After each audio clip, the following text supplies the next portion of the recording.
What's happening, gang? It's your boy Retro back again with another reaction video. Yeah.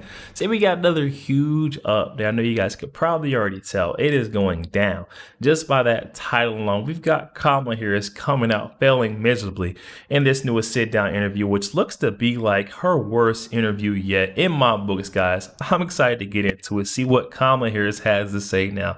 So we're gonna hop straight into it, guys. Make sure you guys hit that like button, hit that subscribe button. Before we get into it, you guys hit that like button, also with that subscribe button for your boy. And without further ado, let's jump straight into it, folks.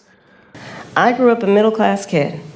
My mother was hardworking. She raised me and my sister Maya. Guys, there is no way possible that she keeps being able to retell this question every time. I already know what the question is. When I hear this story, I know the economy was brought up. I know the economy, guys. This is her answer to economy. She does not answer any questions. Listen to her, y'all. I grew up a middle-class kid. My mother was hardworking. She raised me and my sister Maya. She saved up, and it was only by the time I was a teenager that she could afford to actually buy her first home. And I know, and I identify with, I know where I come from. Madam Vice President. And I know, but I'm just going to finish. I know that so many.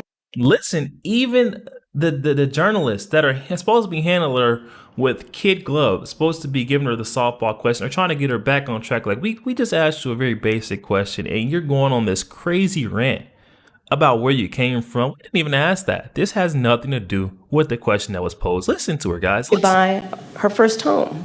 And I know, and I identify with, I know where I come from. Madam Vice President. And I know, but I'm just going to finish. I know that so many people work so hard and should have the opportunity to just get their foot in the door. Again, so it's not just about getting by, but getting ahead. Please. I'd like to ask you more about the opportunity economy.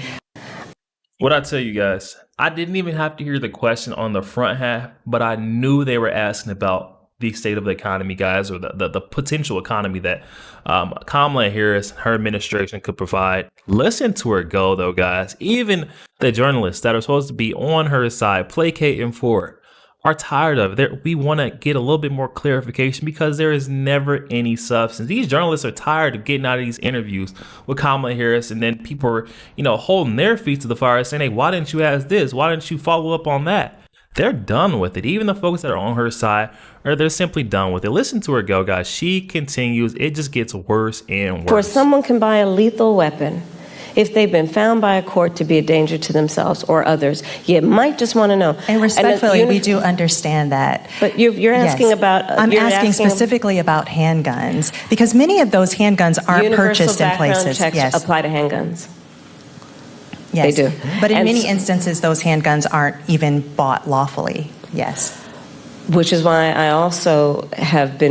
Listen to her, guys. She is making this stuff up on the fly, and she is just so unprepared. I'm not sure if she knows how to do an interview, but she has to let them get the question out, and then you answer. She just it's like she's doing the reverse thing where we usually see on the mainstream media, left wing, CNN, MSDNC. We see them try to cut off perspectives that are telling the truth. Midway through, she's cutting off the question, the interviewer, midway through, so that she doesn't get the full question. Like, come on, Kamala, how bad can you be? Like, listen. Apply to handguns. Yes. They do. But in many instances, those handguns aren't even bought lawfully. Yes. Which is why I also have been very adamant for years. In fact, I myself protested at a gun show probably 10, 15 years ago about the gun show loophole and why we need to close that. Because what ends up happening is that gun shows at flea markets, gun dealers are not, under existing law in the past, required to register their sales. Oh my goodness, guys. And do you hear her? Every time she's getting ready to lie or she's trying to think about how to, further her lie, she takes a big, deep gulp.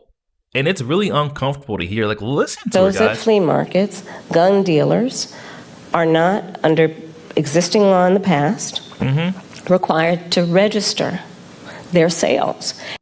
No, No, I don't even understand. I don't know what she's talking about, guys. I don't think she knows what she's talking about. She's making this all up on the fly. We got these NABJ journalists. They're holding her accountable. They are trying to hold her feet to the fire, but she just simply runs away from every single. I haven't seen her answer one question yet. I've seen her do about 2 interviews now and a debate, and I haven't seen her be held accountable for one thing. Not one thing, guys. It is crazy how she dodges every single question. I mean, listen to this lady talk. Are they better off now than they were 4 years ago?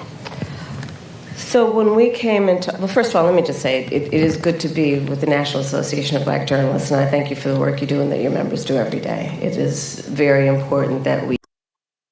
She's running away from the question, guys, by thanking the journalists. Hold on, guys. She better answer this right here, right now. This is the same question that she ran away from on the debate stage, literally the first question, and she punted it, and then no follow-up from the moderators or anything. So she better answer this question, guys. We ensure that this organization and your members always have the resources and the platforms to deliver the voices that must be heard. So I thank you for hosting me today.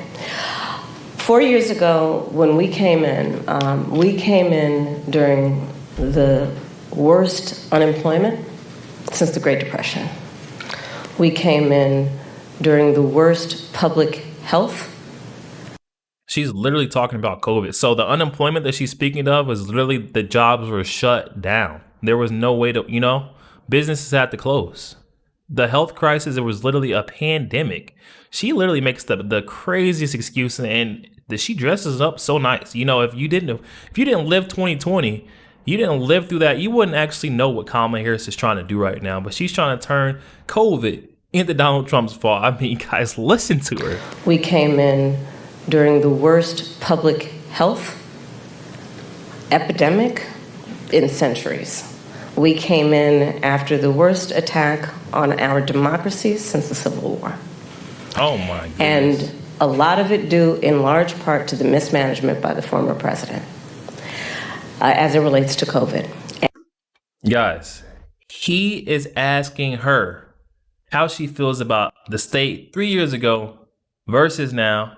And she initially goes to start blaming Donald Trump, saying that it's his fault that I couldn't succeed as a leader. I couldn't be a great leader for our country because Donald Trump was a bad leader, because I think he was a bad. It just does not make sense, these folks.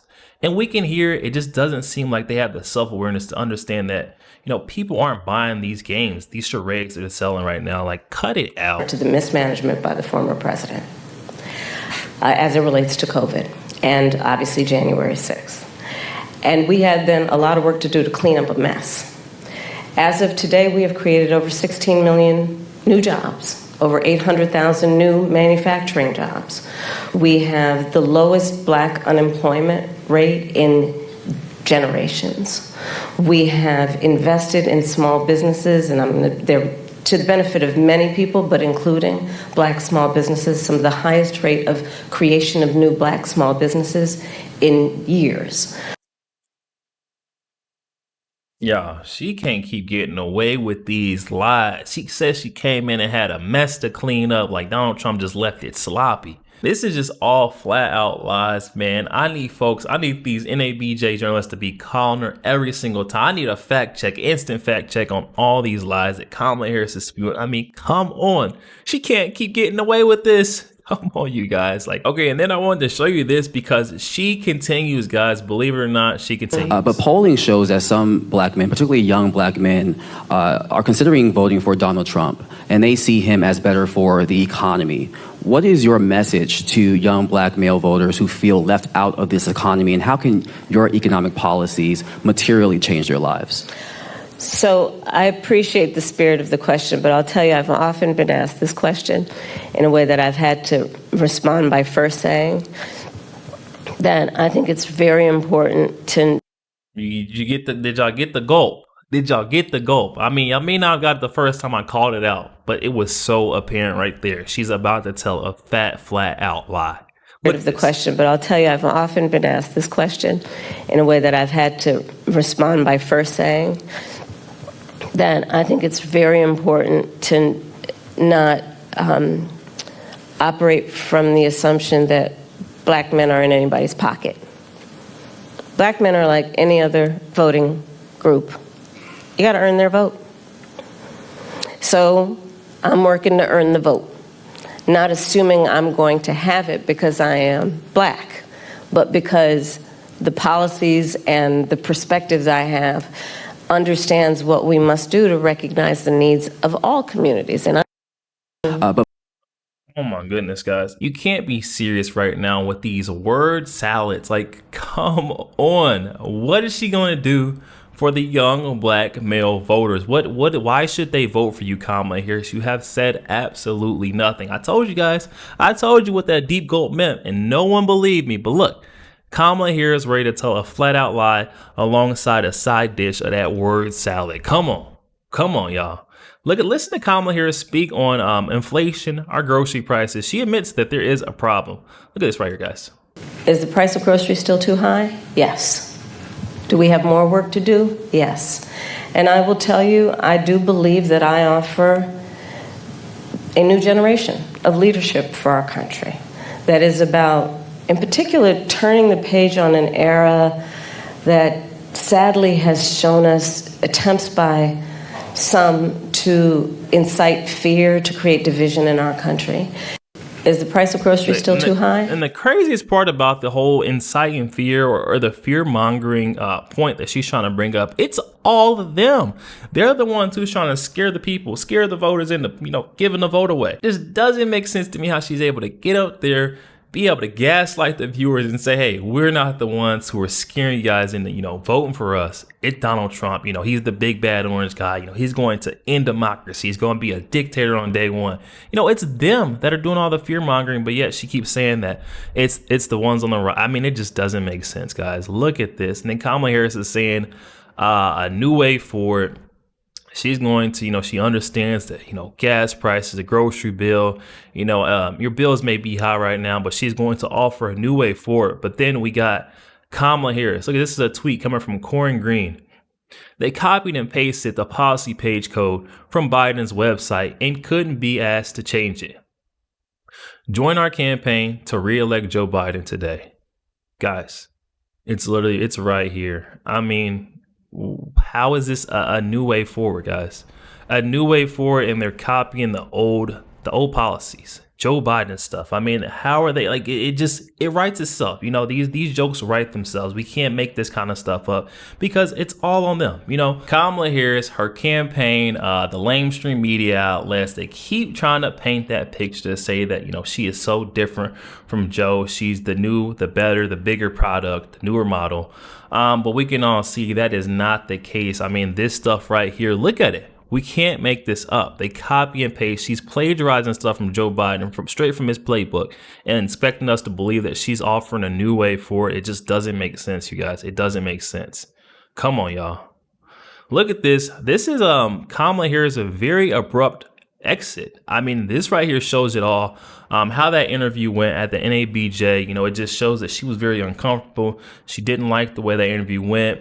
She felt like she was held accountable too much. We all know Kamala is used to those softball questions, and it didn't seem that they were having it there, guys. Look at this. Look at this. We'll end it here.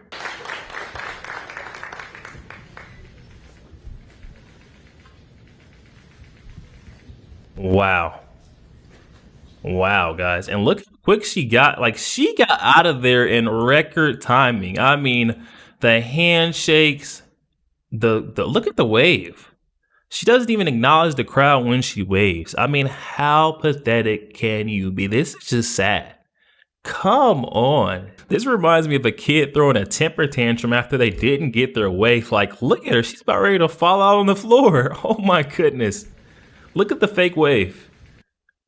Oh my, look at her head. She is not even acknowledging the crowd, like they weren't on her side, that they weren't clapping when she was giving the word salads. This isn't like one of those fake bought, paid for Kamala Harris rallies where everybody's getting bussed in, getting the free food, the free concert, and they're getting paid to clap and hold your signs up. No.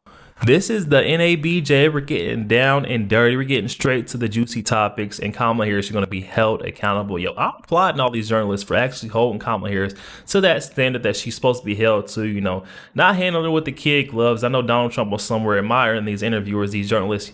They were able to, hold her to that same standard they would hold Donald Trump to, because they're running for the same position, you guys. This has to stop. Definitely hop in the comment section and let me know your thoughts. How do you guys feel this interview went? Is it good? Was it bad? You think Kamala Harris will do many more? Hop in the comment section and let me know your thoughts. Also, make sure you guys hit that like button, hit that subscribe button. If you'd enjoy more content like this, catch you guys on the next week.